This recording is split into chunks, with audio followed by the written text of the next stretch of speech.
or jealousy, or sense of the arrogant attitude, or strong desire, attachments. It might have arises and totally overtaking on your mind, overwhelmed. Or sometimes we are not even aware that we are being overwhelmed by that emotions.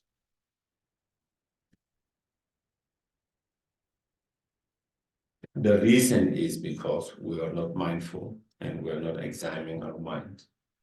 If we are mindful, if we examine it, then you can, at least you can be aware of that. And, you will catch it. Oh, anger is arising. Oh, frustration is arising now. Oh, impatient mind is arising now. Oh, this undesirable, uncontrollable desire is arising now. Or again, this delusional pride is arising. So you will be more aware of that, and you will be able to catch it easily and quickly. So first is tracking it, being aware of that. Okay. Once you catch it, once you are aware, one of those afflictive emotions is arising or has arisen, then what do you do next? Next is apply the antidote. Whatever antidote, whatever practice that can act as a method, antidote to reduce that afflictive emotions and to destroy that afflictive, you try to apply that. There are many different meditation practice, some analytical meditations, non-analytical meditations, different techniques, different meditations you find within the Buddhist practice. Some of those practices are analytical meditations, some of them are non-analytical meditations. And whatever meditation that you are familiar with, whatever meditation method you are aware, you have studied, you have practiced, whatever method you find more effective, you try to apply that and try to reduce and destroy or eliminate the delusions. Because as it says, if you don't do that, that afflictive emotions, that delusion will harm you and others, that will endanger yourself and others, that will harm and endanger yourself and others.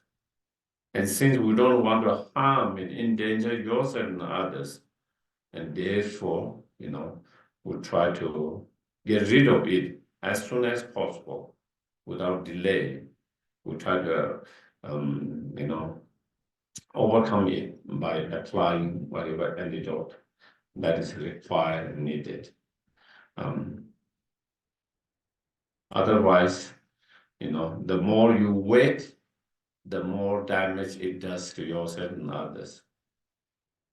The more you hold on that affective emotions, the more you wait to get rid of it, the more it endangers yourself and others, the more damage and harm it does to yourself and others. Just like as Buddha gave one example. He said, if you happen to pick up, knowingly, unknowingly, burning coal or burning stone, the more longer you hold, the more you will burn your hand. The sooner you are able to let it go, less you burn. Same. It go, the sooner you are able to overcome and destroy or eliminate them, the less damage, less harm, less endanger yourself and others. The longer you hold on, the more damage and harm. Therefore, without delay, we try to apply the antidote, the meditation as soon as possible without delay. That is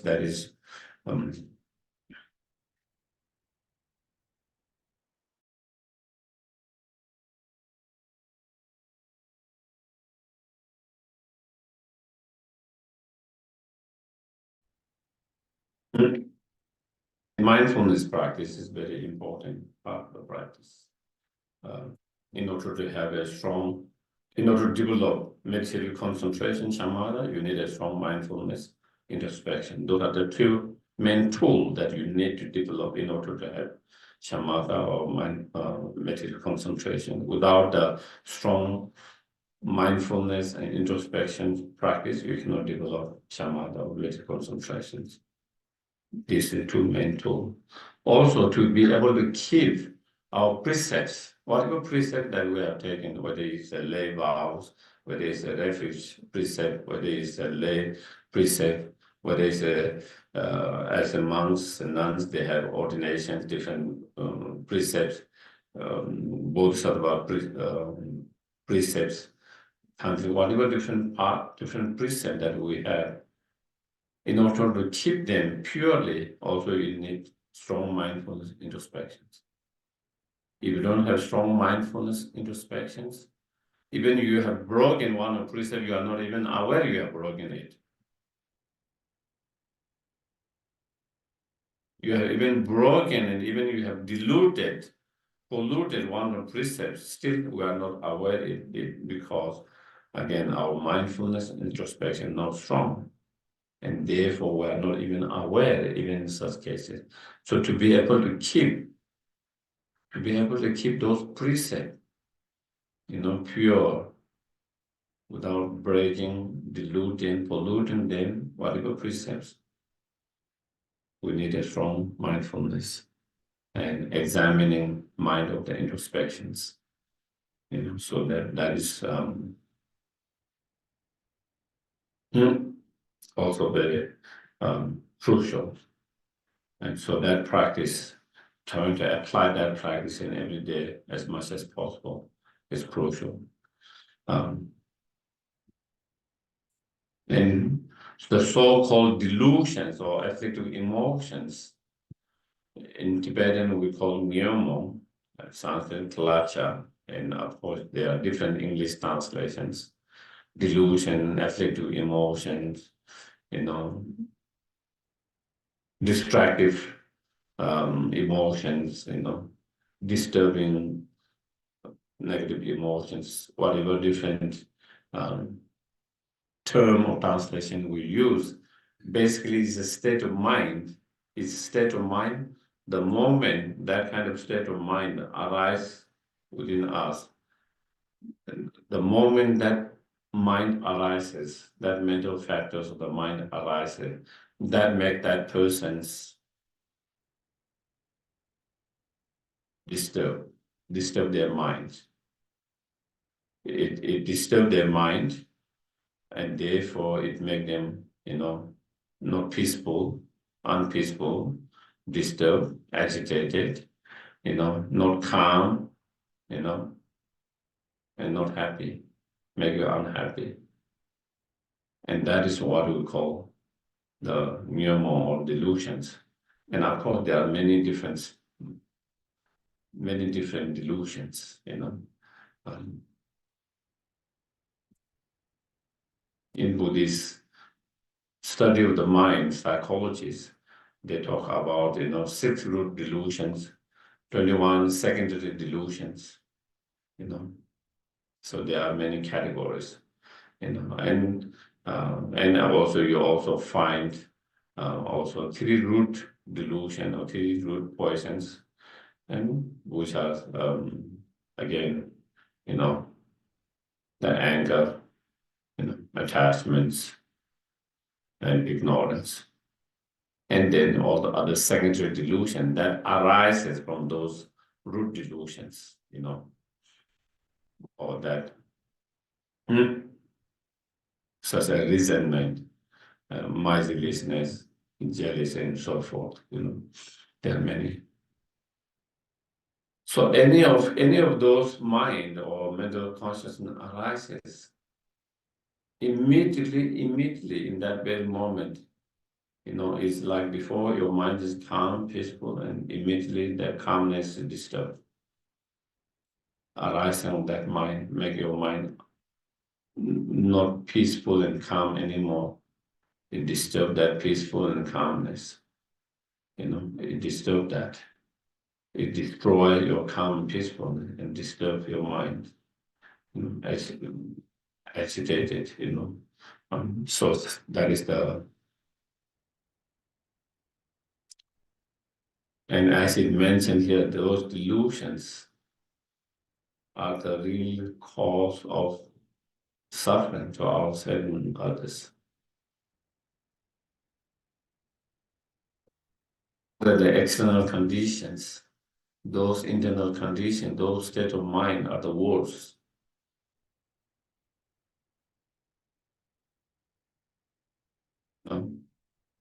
Therefore, in Buddhist scripture, they talk about this internal enemy of those afflicted emotion is the worst enemy than external enemy.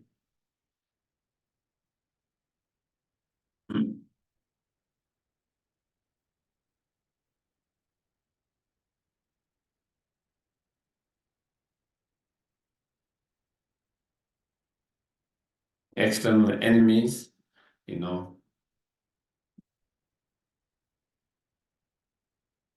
might hurt you, harm you, can hurt you, harm you, but they can also change and become friend and become someone who help you, support you, and they will not be hurting you 24 hours, harming you 24 hours. But on the other hand, those afflicted emotions, no matter how much you try to befriend them, they can never help you. They always hurt and harm you.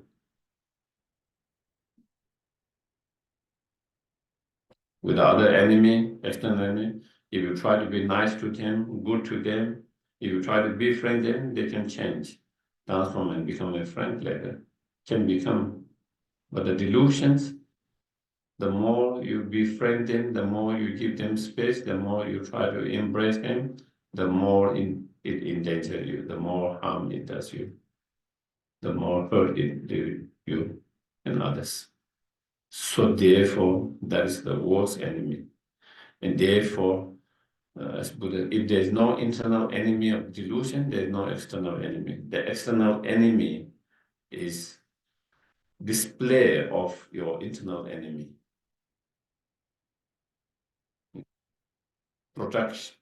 Projections of your internal enemy. For someone like Buddha, he has no enemy from his side. Someone like Buddha from his side, he doesn't feel anyone is enemy. For him, there's no enemy because there's no internal enemy of those delusions. But for us, as if there is an internal enemy, even someone is trying to befriend us, we think they are enemy. We could project them as an enemy. Even though from their side they are trying to help, but due to that negative mind, such as anger, resentment, grudges, we might feel, oh, they are not trying to help me, they are trying to harm me and make enemy in your mind. And because it is creation of your internal enemy, of your delusions, So therefore, we try to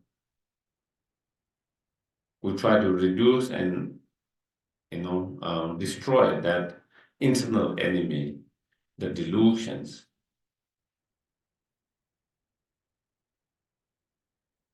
Whenever we get opportunity, anytime, all the time, the moment we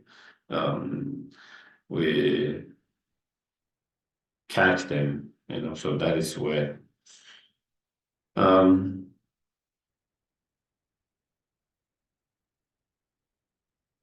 Therefore, like I want to share the stories of one. There is a one Katamba Geshe, and some of you have heard the story many times.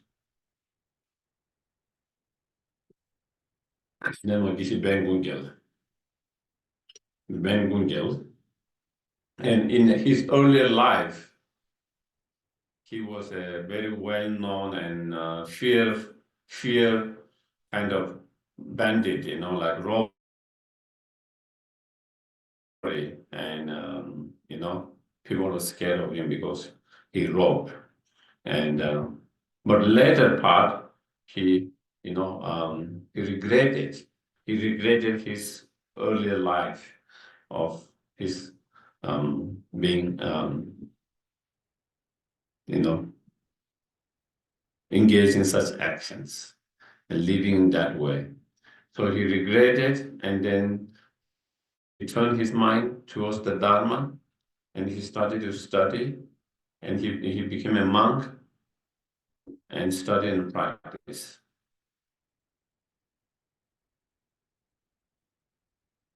But he still has strong imprint from his past actions, like all of us, Sometimes when you have very strong imprint, even if we want to change it, and even if we make effort to change it, sometimes it takes time. You cannot. So anyway, he has a very strong imprint. Because that strong imprint, one time he was invited to a family, to do some ceremony.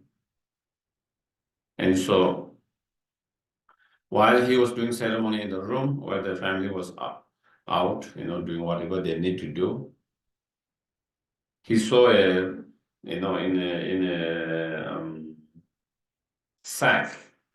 In the sack there was full of tea, tea bricks of tea. That is how they use in old time in Tibet. And so he wanted to have he immediately, because he was so used to stealing and robbery, that imprint came in his mind. Immediately he thought of taking one of them. His hand already went into the sack. And then, because he was practicing mindfulness, introspection all the time, watching his mind and his action all the time, immediately he recognized, oh, I'm stealing. Immediately, in that moment, when he was examining his mind and his action, he said, oh, I'm stealing. And his hand was in the sack, holding one of those teeth, and then he shouted, there is a thief in the house, there is a thief in the house. The family came running, and they looked inside, they didn't see except for him. Where's the thief? We don't see where is the. He's holding one hand like this, and here is the thief. Here's the thief. So he embarrassed himself. He embarrassed himself in front of all families, as a way to overcome his such behavior, actions of stealing.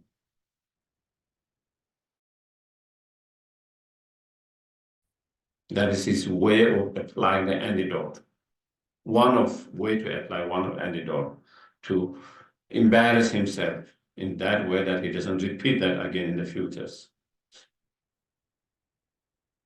But he was able to do that because of his mindfulness and introspection, because of his examining the introspection mind, examining what he's doing, what he's thinking, what he's doing with his actions, and immediately recognize that he's trying to steal.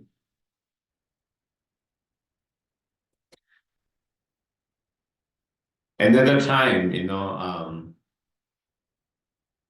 there was having a ceremony, in the monastery, and then they were serving food, yogurt.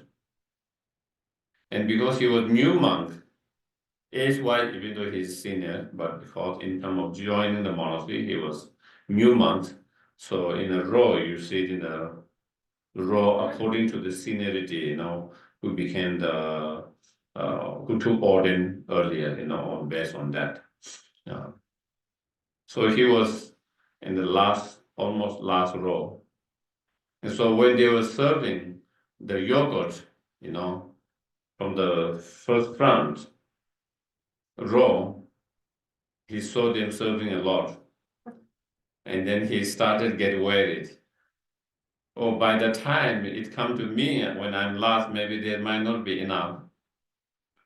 Again, attachment to the yogurt. And because of that attachment to the yogurt, you have fear of not getting that.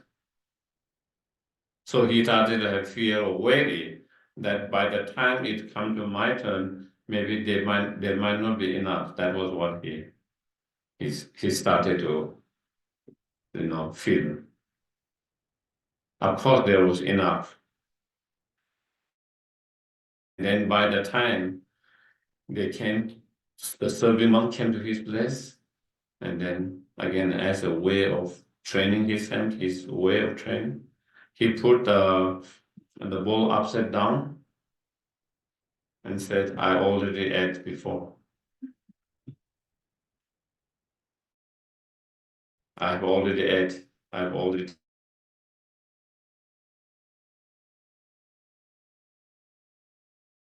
taken. I've already ate. Again, a lot of us, we might not be even aware of that, But because he was practicing the mindful introspection all the time, the moment that worry or the fear of not getting an attachment analysis, he was able to recognize that immediately. He was able to recognize, catch up immediately. And then, apply whatever antidote that he. Another time he was in a retreat, he was remote retreat, and someone was a benefactor, sponsor was supporting him for his retreat, So he got a message that the benefactor was going to come and see him that day. So that morning he got and he cleaned and organized everything very well. He altered everything, made very beautiful and nice. Of course, normally he does clean and that, but that day he did very special. More special because the benefactors are coming. And then he sit down and say, again, analyze his motivations. And then he found his motivation was not good. He found he did this extra special today to impress the benefactors so that he can continue to have the support. So he realized that he was attached. He was attached. It was due to the attachment to the support of the benefactors. And so in order to that, because he was attached to that, in order to that, then he was doing more special. And so he found whatever he did was not out of greatest motivations. And immediately when he recognized that, he took some dust and then throw over the altar where he has arranged very beautifully and make it mess. And told himself to his mind, this don't behave, keep quiet, And so that was how he trained his mind with that introspection and mindfulness. And then whenever he recognized one of those afflictive emotions, or whenever he recognized his actions being not virtuous, immediately he tried to act to overcome it and to destroy that, eliminate, or to reduce that, without waiting. Immediately he takes some actions to try to apply antidote. And with such practice over the time, he become very successful with his meditation practice and overcome all those delusions and transform his mind. And he became a very inspiring example for a lot of practitioners, because here someone at the beginning of their life where he was all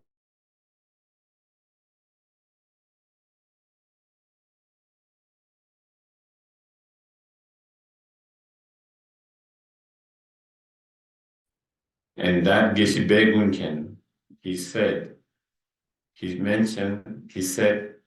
I have only one job.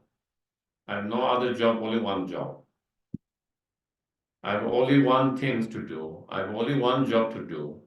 And he said, only one thing or job that I do is guard at the gate of my mind all the time with the two weapons of mindfulness and introspection mind. So he says, my job is to always like a guard on the gate, waiting for someone, watching all the time whether someone's going to do something bad. That in same way he said, I'm always watching my mind, guarding my mind, and with the weapons of mindfulness and introspections all the time. That is my job. That is my practice. And he said, the moment those delusions become active, I become more alert. And when the delusions are less active, I relax. And that is how he tried. Also, in the different teachers, different practitioners have used different methods.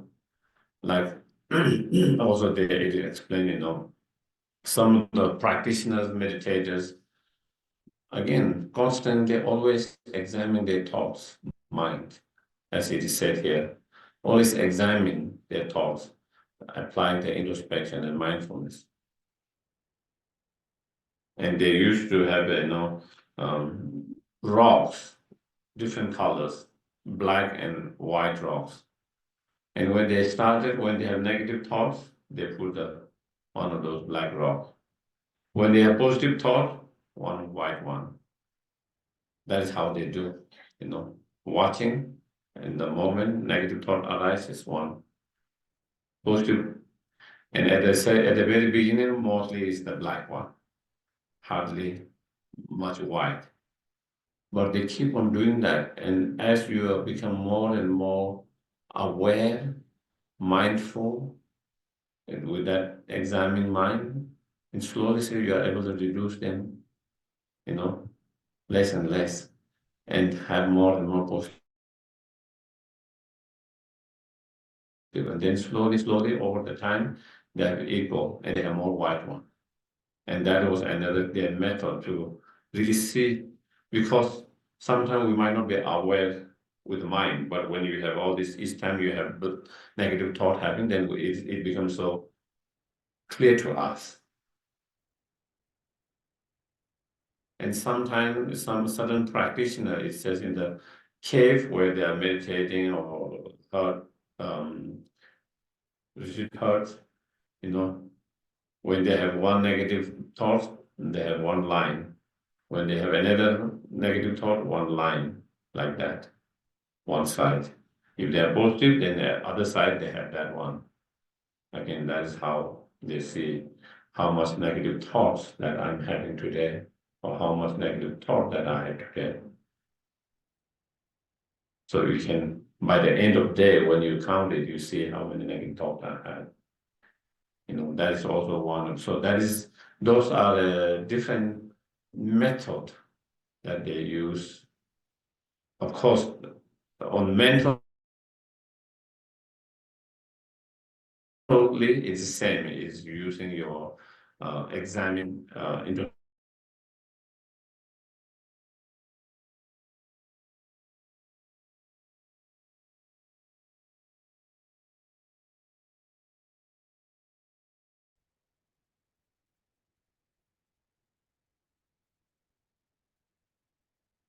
and it is mentioned, and if you really examine, it's true, If you have a strong practice of mindfulness,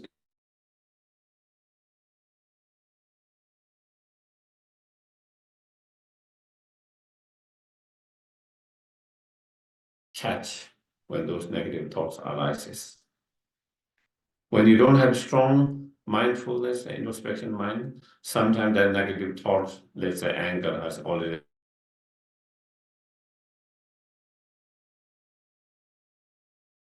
aware. Maybe sometime, maybe even after 1 day, oh, I was upset and angry yesterday.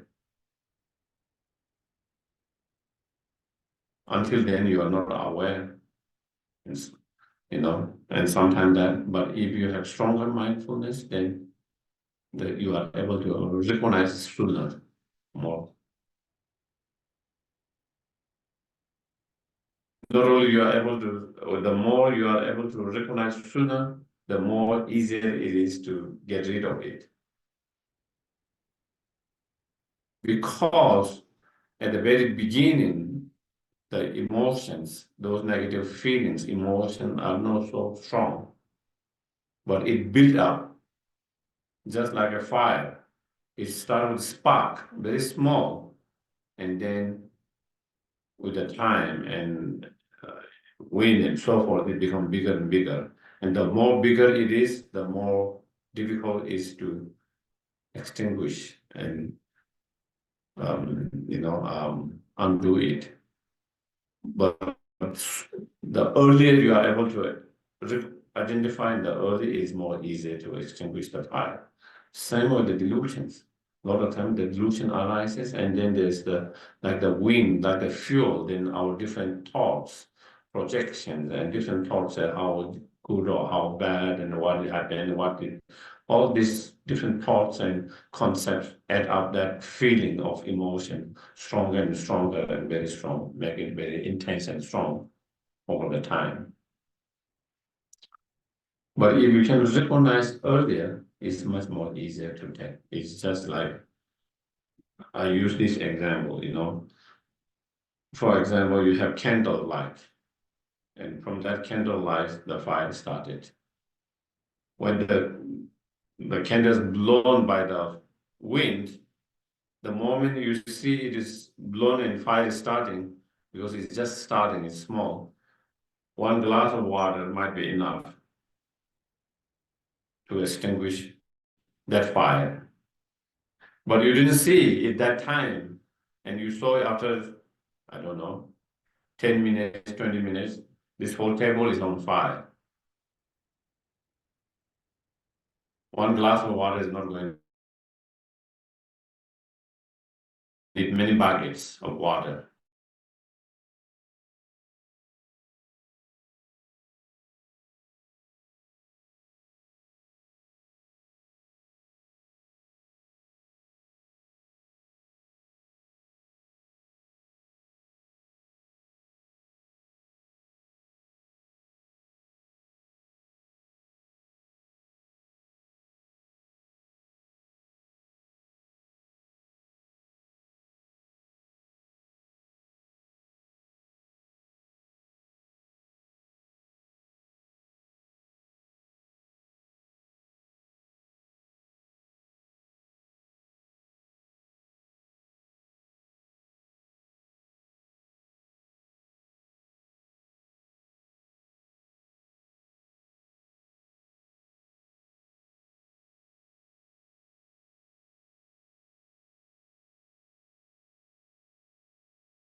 Before fire start, then you just close the window or the door so the wind doesn't come and blow it. Or you just blow the candle so it doesn't make a fire. So the fire doesn't even have to start.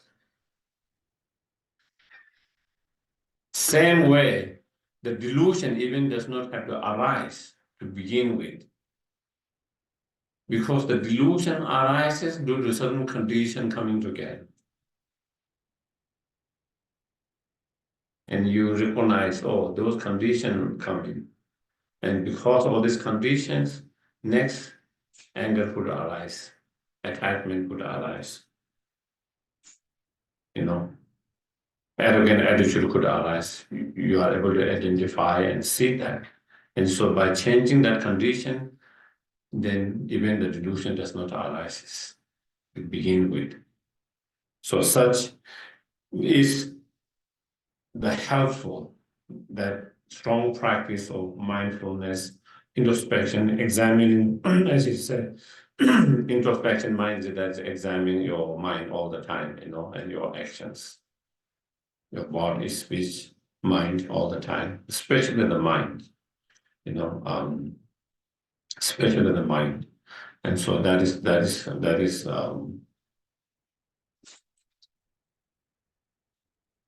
so here that is the practice of the mindfulness, introspection mind.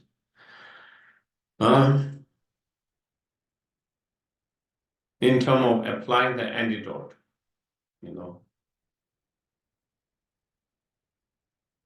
applying the antidote, there are individual different antidote of practice related to different afflictive emotions, delusions. And then there is also, antidotes of practice that can be antidotes to all the delusion as well.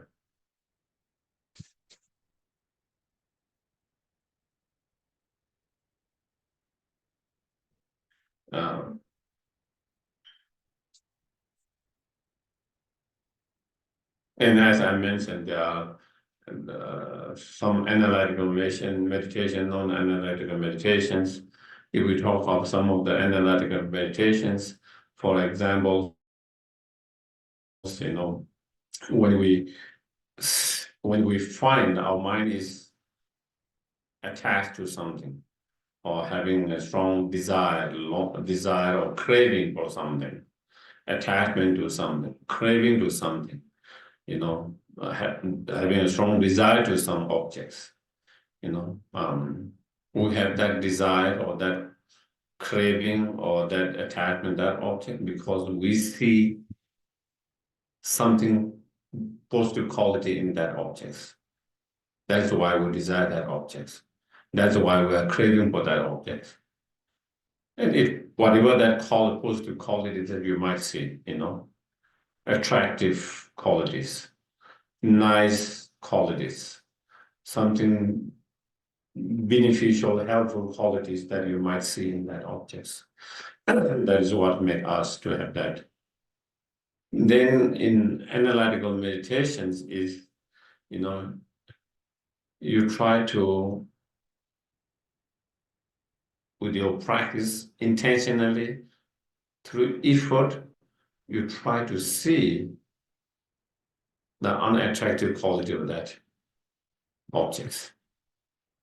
The unattractive quality of that object, the unpleasant quality of that object, the negative quality of that object, the non-beneficial or essenceless quality of that object. And the more you analyze and the more you see it, the more you feel it, then your attachment, the desire, the craving will be, if not completely eliminated, it will be reduced, less intense, less strong.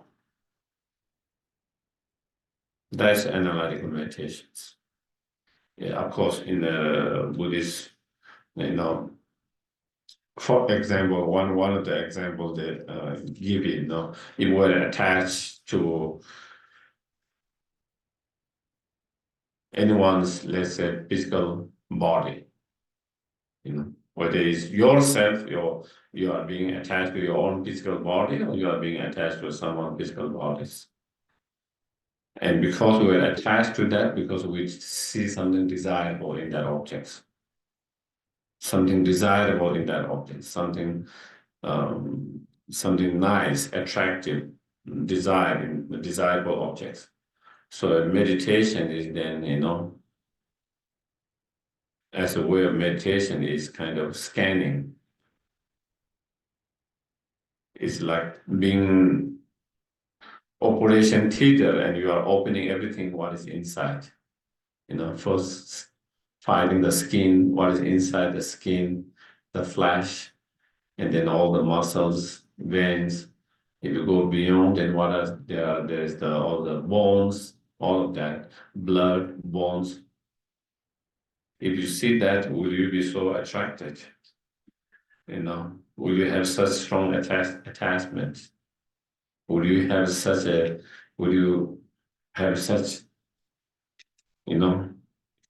in that moment? Most likely not. It's hard. Of course, once it is closed after the operation, everything closed again, then we forget that. Again, we just see the skin, or that's the outside.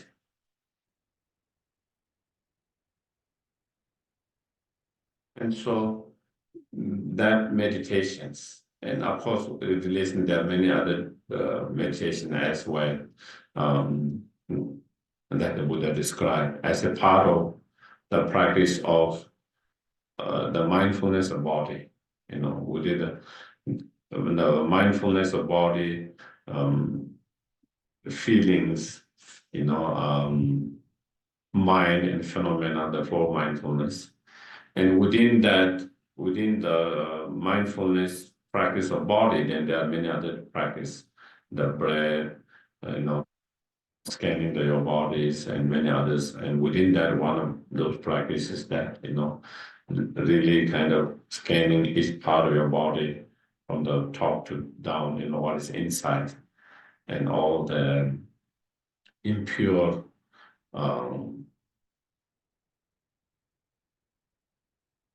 substance that is within our body,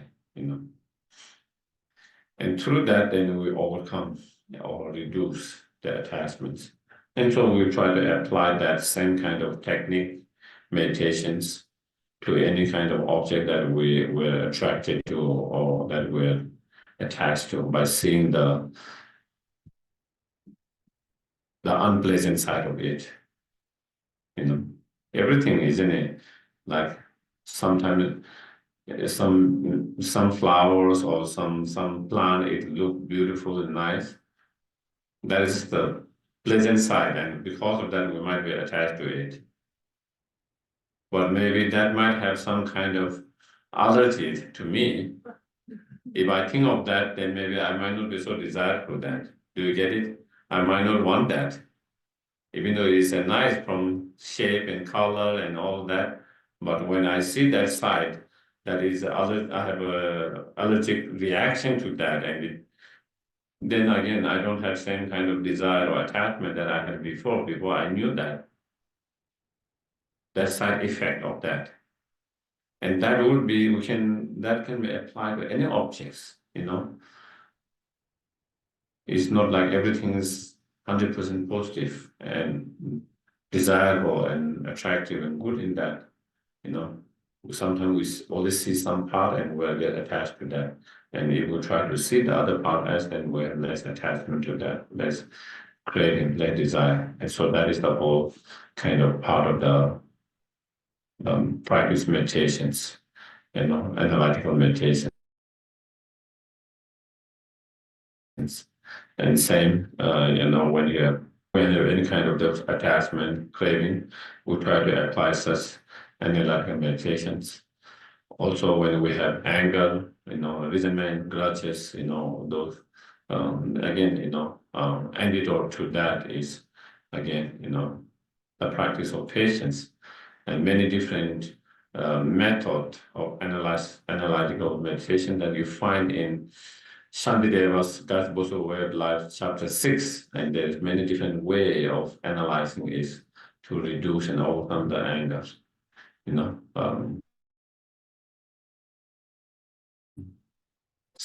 Certain meditation or the harmfulness of anger, meditation on the advantage of or positive quality of benefit of practicing patience instead of anger, and then within that, then the technique itself,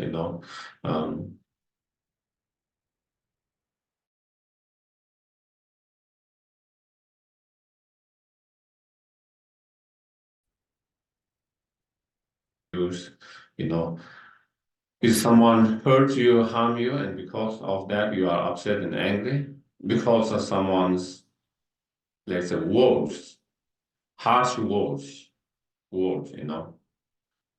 criticism or something harsh word pull you down, I'm giving this example in the scripture itself. It gives you an example of when someone hit you with a stick, okay? And because someone hit you with a stick and your body feels the pain, because of that pain, you get upset and angry. But the analysis is what actually what make you feel the pain is the stick, not the persons. You should be upset to the stick, not to the persons. Why are we upset to the person and not the stick? Actually, indirectly, it is the pain. And we say, well, of course, it is the stick that made pain damage, but the stick didn't come by itself. There was someone behind the stick. It's the person. That is why the person controlling the stick. That is why we're upset. And then if that is the case, behind that person, there is something again who control that person. There's a remote control advice, and that is their affective emotions. So then instead of getting upset to the person, if you need to get upset to not the person itself. Because of that delusion, that is the person why he or she is acting that way, in a harmful way. Through such analysis, through such investigations, through such contemplation, then we try to let go of being angry to the person.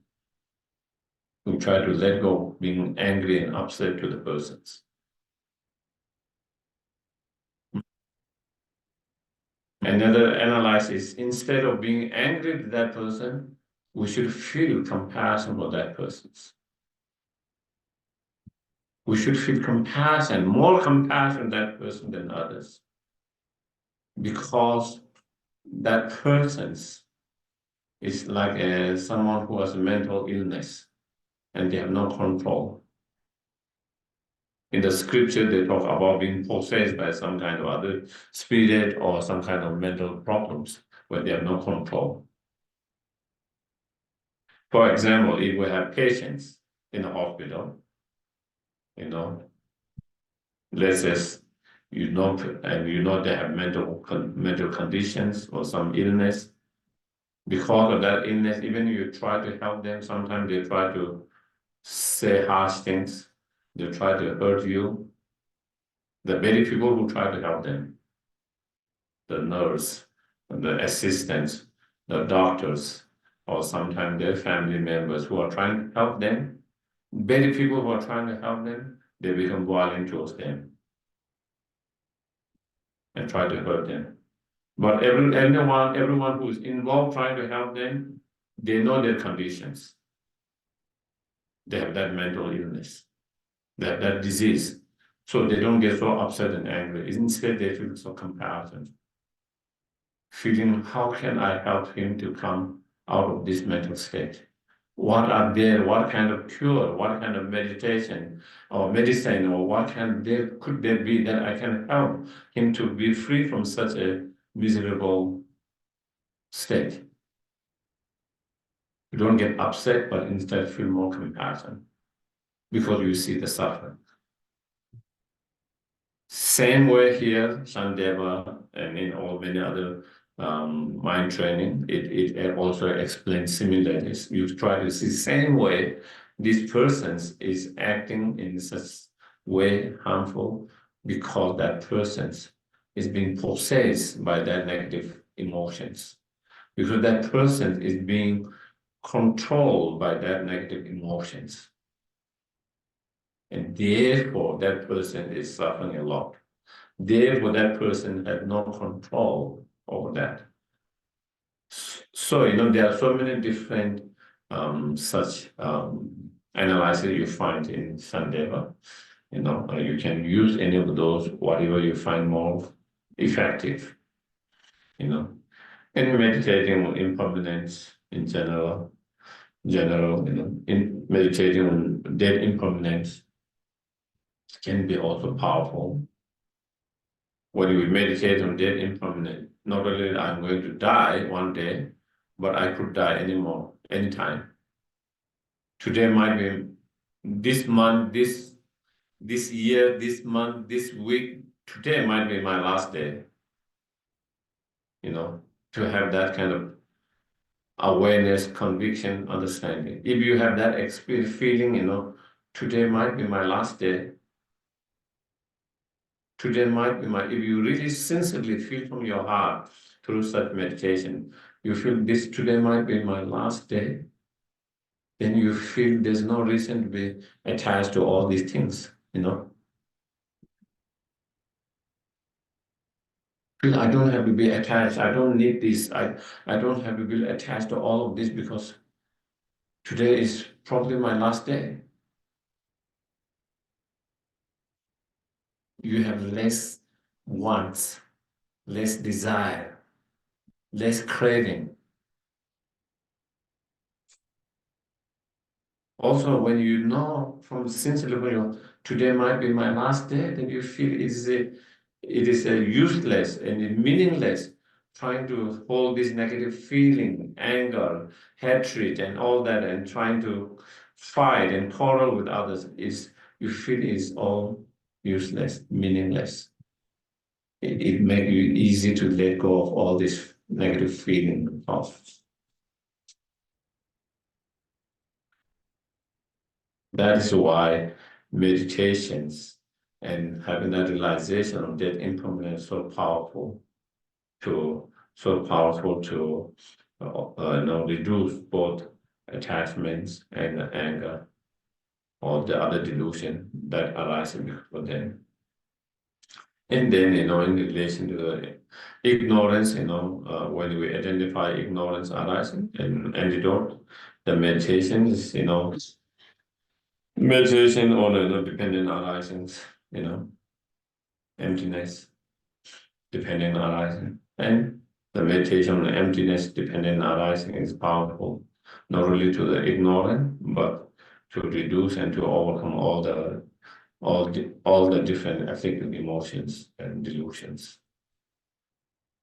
So we try to apply those different meditations, antidote, as soon as possible.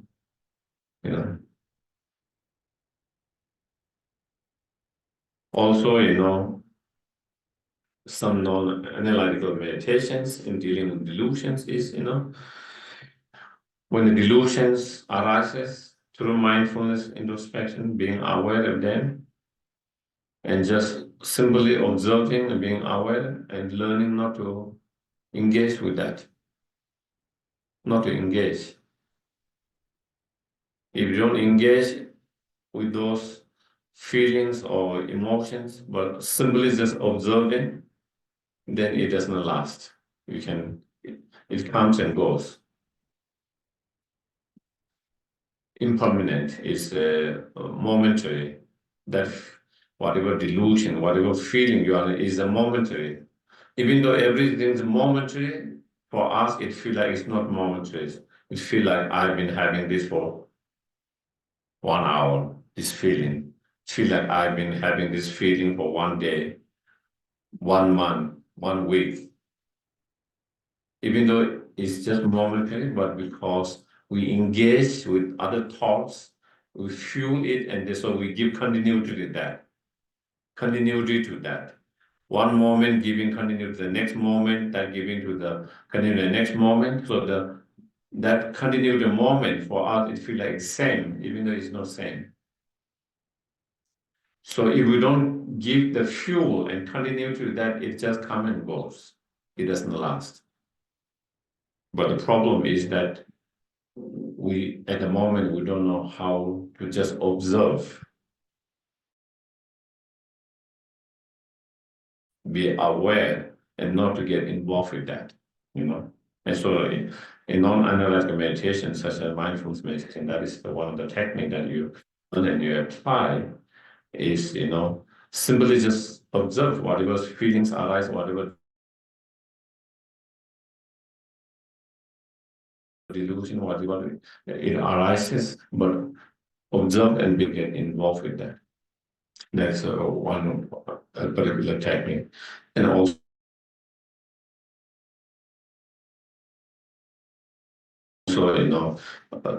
not to one way of not to engage bad, and another thought comes why it's bad and why we need to get all of this again. One thought leads to another thought, and then again that it's chains of thoughts that fuel and keep that feeling alive. And so we don't. In part of that practice is you don't judge that as a good or bad.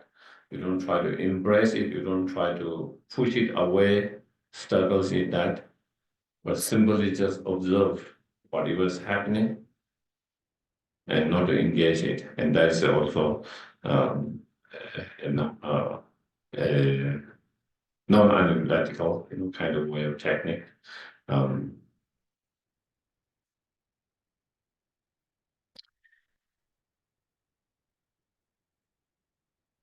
So I think maybe that's all for today. So there are different techniques for meditations that we can apply.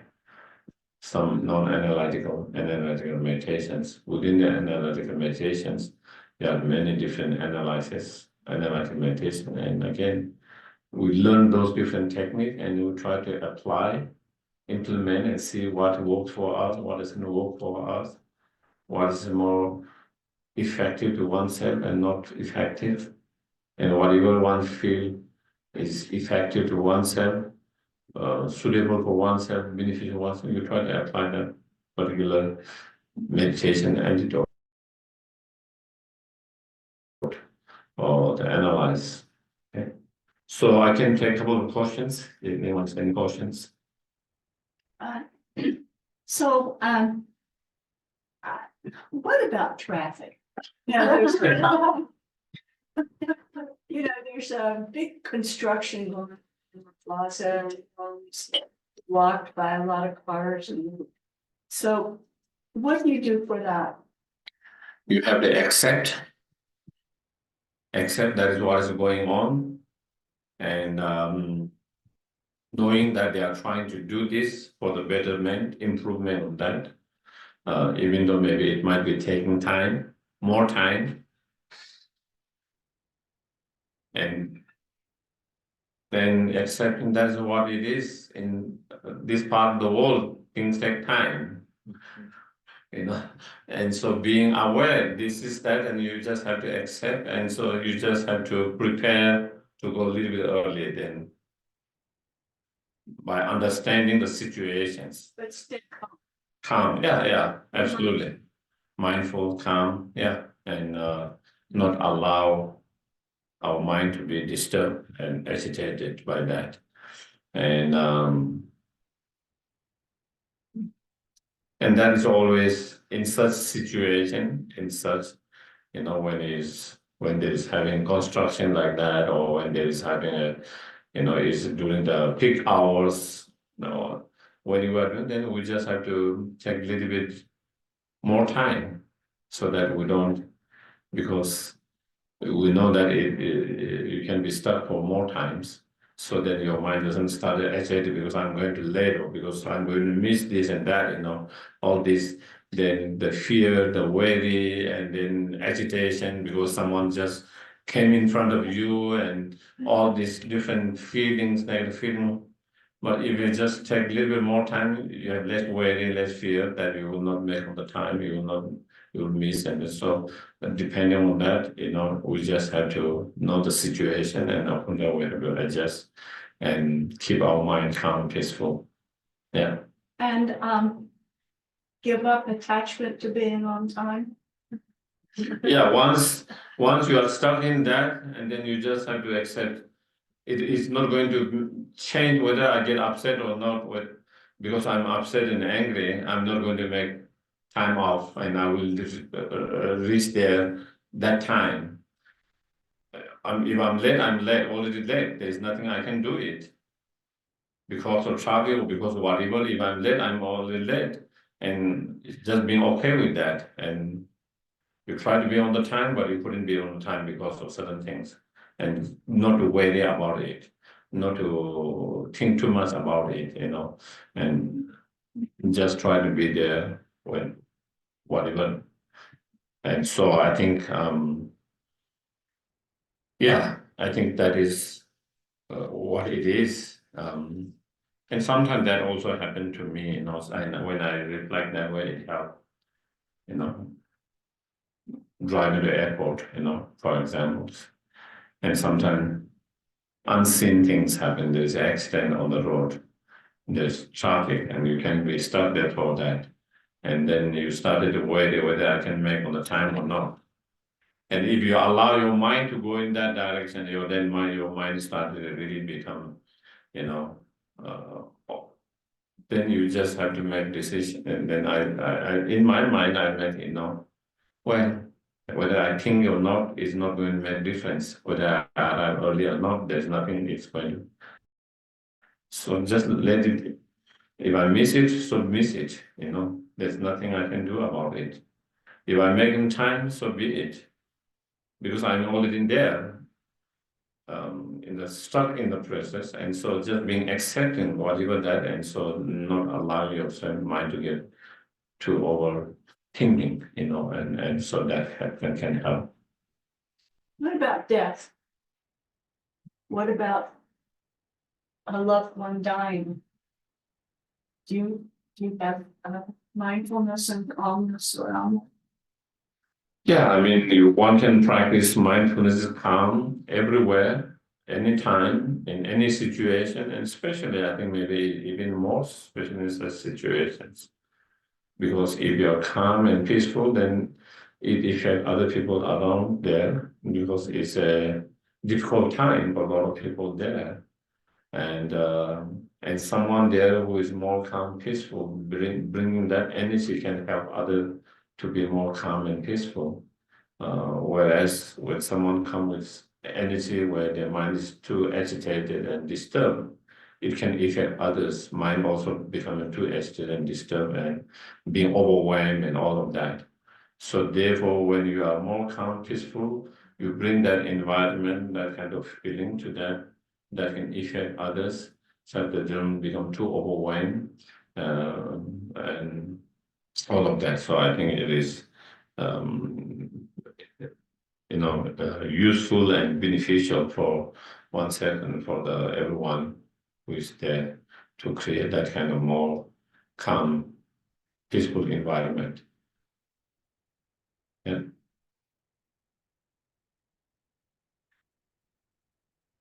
Any others? Otherwise, we'll do the dedication prayer.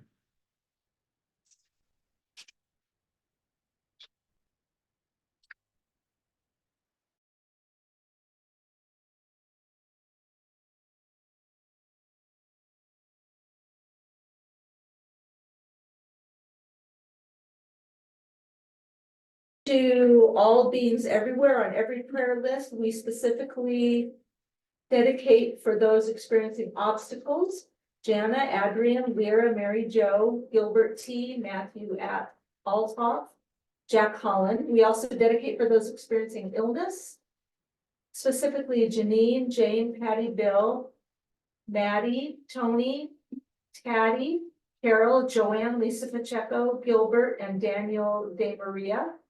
We dedicate for those who are dying or who have died in the last 49 days. Mary Ann Handrick, who is Don's mother, David M., Robin Barrett, Diane Schmidt, Dagoberto Alfaro, Frank M., Cody H., Two Gophers and the Chipmunk, Melissa Saiz, Ariel's dog, and Janet Webb. Any others? Could we add the ill and Jim? Can you start with us? Joe Mail, a male Joe. Yeah. Yes.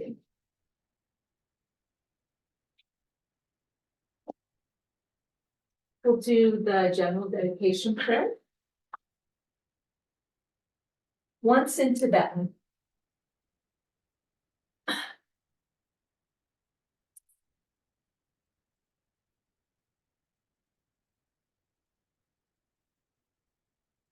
Gewadi.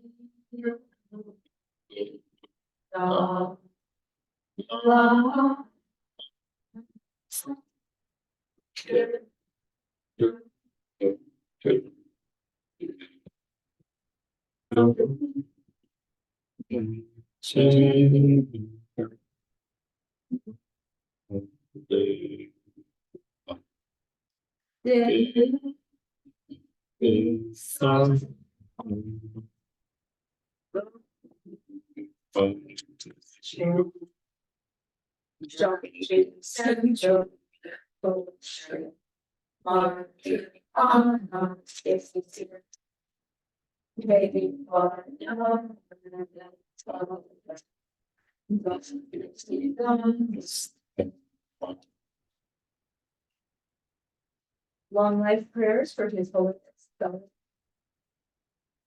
Once in English. The wish granted, wish facility.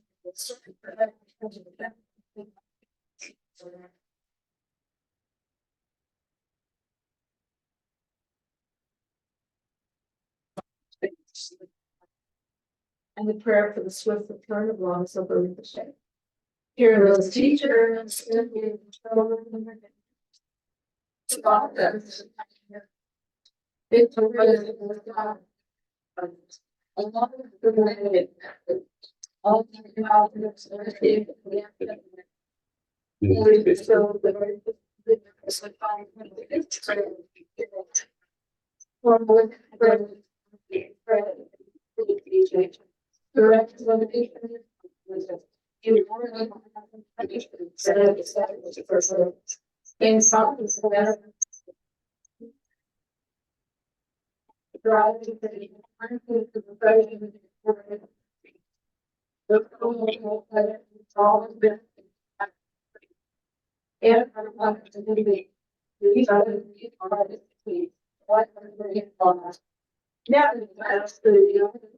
Those about reincarnation swiftly being in glory for fortunate disciples.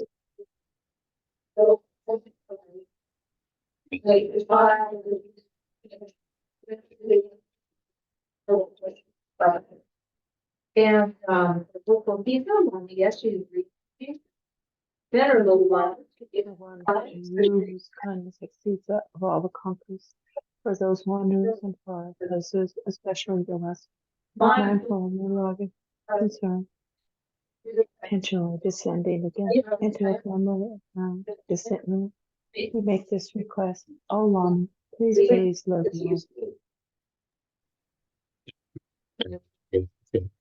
Want to remind that each one of the Lamas coming US for his knee treatment soon. And again, you can dedicate all your virtues, merit, whatever practice virtues we do for success of the surgery or whatever treatment. And you can also recite some medicine Buddha mantras and dedicate that as well. So yeah, that's all. Thank you, everyone. Thank you. Thank you. Good night. Everyone. Good night. Thank you.